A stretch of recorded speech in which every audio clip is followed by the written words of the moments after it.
Hi, I'm Joe Sixpack, beer reporter for the Philadelphia Daily News. And welcome to the best beer drinking city in America. We're going to visit some of my favorite taverns around town, and we'll start things off here in Old City.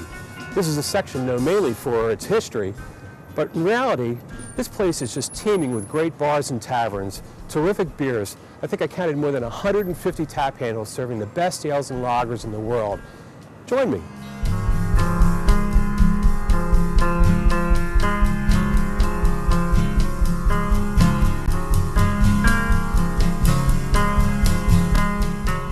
Three blocks back that way, you're going to find Independence Hall and the Liberty Bell, the very birthplace of America.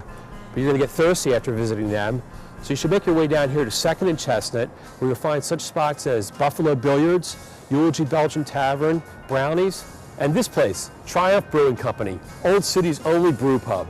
Let's hop in and meet the brewer.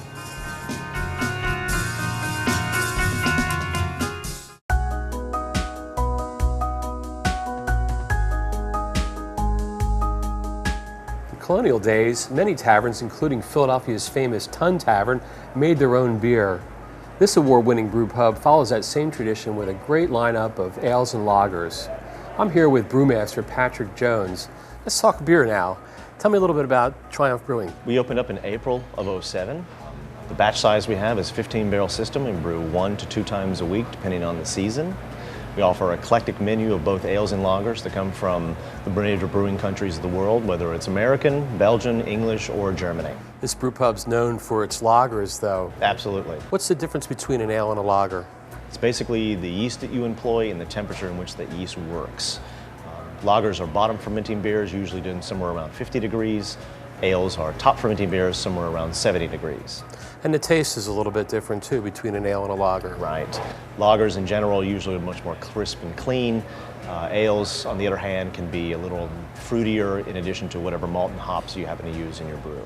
Tell me, what is really a brew pub? Why do we like brew pub beers? It's probably because of the freshness of the beer, regardless of what styles that they carry. They usually make them in such small quantities.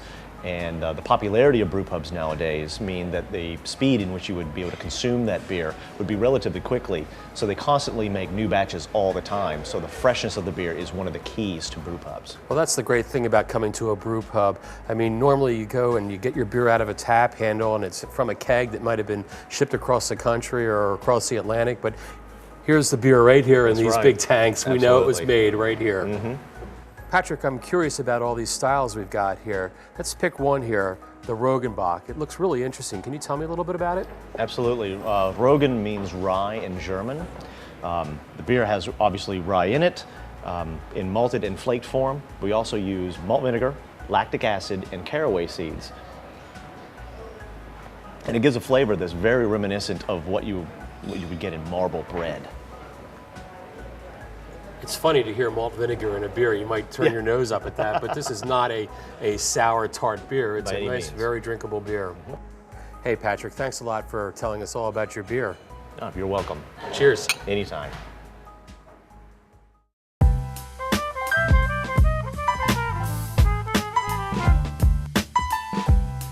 One of the things I like about Old City is its hidden gems. This is Benelux on 3rd Street, directly across from Ben Franklin's old house. It's a Belgian tasting room where they serve a wide variety of great Belgian ales in these really cool little beakers. I just love these. Benelux serves an amazing 40 different beers on tap. And for those of you who insist on drinking the red stuff, 50 different wines. Say, Mike, what are we drinking here? Don, we're having Cantillon St. Lamvinus, which is a blend of beer and wine together. It's a totally unique beer. It's got this sour taste to it that has the bit of fruit in it. Yeah, that's something that's unique about the Belgians, in that pretty much anything goes in Belgium. And in this case, we have a spontaneous fermentation beer blended in with grapes and fermented together. Benelux takes a lot of care in matching its fine selection of ales with a variety of foods, cheese, and chocolate. What's the story with the chocolates, Mike? Well, as you know, Don, when we brew beer, we start with a sweet wort, a malt, a cereal grain. And that replicates what we have in chocolates, such as the white chocolate or the milk chocolate that we're accustomed to. But also in beer, we add hops, which is bitter. And when you get in the more sophisticated chocolate, they have a higher cocoa content and more bitterness. So we tried to pair up the sweeter beers with the sweeter chocolates and the more bitter beers with the more bitter chocolates. nice thing about it is the way that the chocolate coats your tongue, and then you drink an ale and it washes right over it, and the mix of flavors is wonderful. Yeah, it's a great way to cleanse your palate. Well, it's a great variety, as I said, and one of the other things that I like about it are these little beakers. Can you explain what's going on with these? Well, we call ourselves a subterranean exploration of beer, cheese, chocolate, and wine. And what better for an exploration than an old science class beaker for small taste? Now you buy beer here, you order beer here by the ounce. Yes, you can order by the ounce, and we have table rinsers that allow you to rinse out your glass and pour in your next ounce after each time rather than get a new glass. So with 40 different beers, you can taste quite a different number of beers in one sitting. Yes, as opposed to having to drink 12 ounces at a time. It's perfect. That's why I love this place. It's a great way to explore one of the great nations of brewing.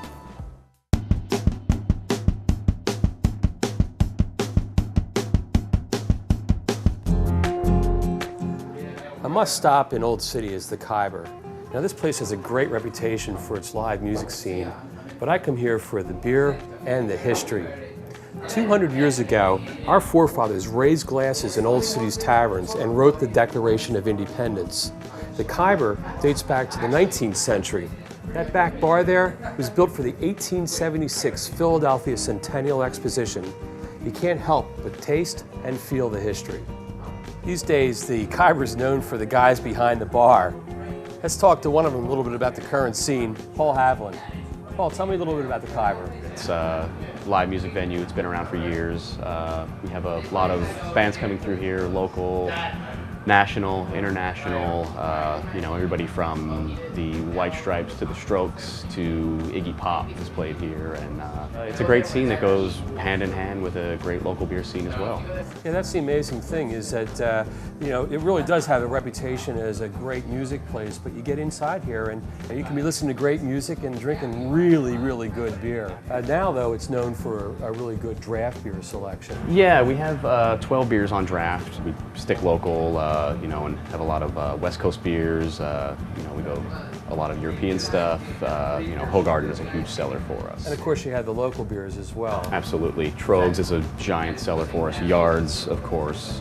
Stouts, Fly Fox, always a big crowd pleaser. This bar, as I said, has a really great history, but where it is, it opened up completely through the Prohibition. The window in the front was put in during Prohibition, to sort of as a front. Probably had all the fun going on back here with a little door with a secret knock, and the booze kept flowing. The fun continues. We've been drinking continuously here for well over, 150 years or so. Hopefully 150 more. Paul, thanks a lot for having me over. No problem. Thank you for stopping by. Okay, cheers. All right. Cheers.